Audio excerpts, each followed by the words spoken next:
All right, well, what is it about William's work that you just kind of cling to and seem to be perfect for? Well,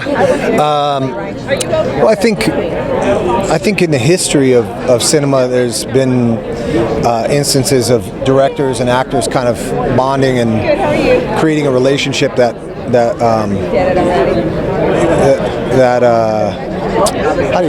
how would I say it? That kind of enhances each other's creative expression. And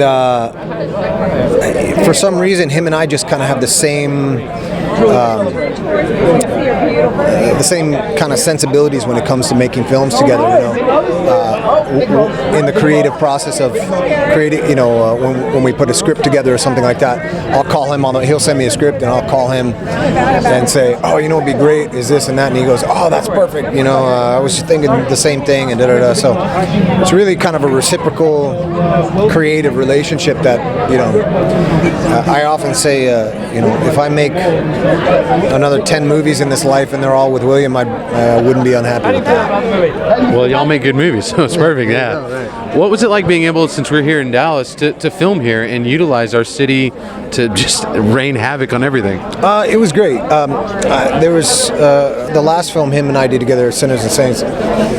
We shot a portion of it here in Dallas, and for some reason he just always wants to bring me here in the hottest months of the year and say, it's 111 out at like 10 at night, and he goes, okay, I want you to run from that stoplight to the other stoplight, and we're going to do it 50 times, So it's intense, and I think it really kind of added this sort of intensity to the film, and for all the actors involved, and kind of you could see it on the screen.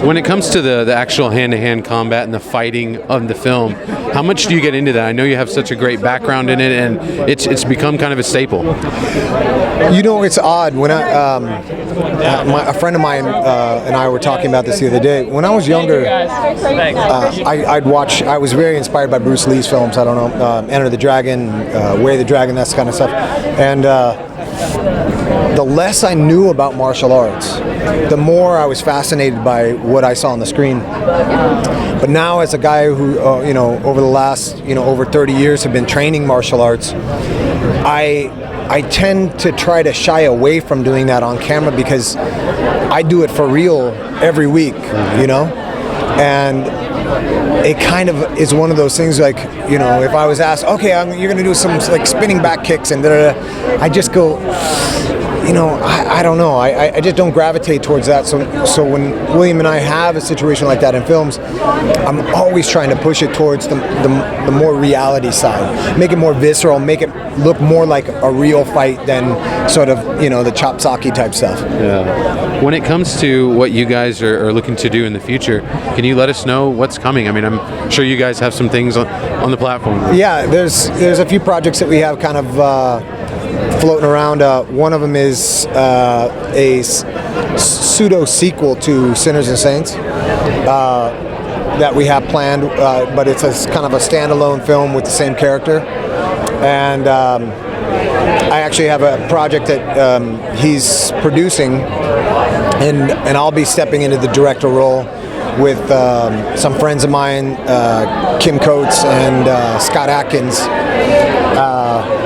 a film called The Peak that we're putting together as well. So we got a few things on the horizon. Very cool. Kim's awesome. That's awesome. Yeah. Well, thank you so much, Johnny. And absolutely. Bring it back to Dallas. Yes, we'd love to have you. Thanks, guys.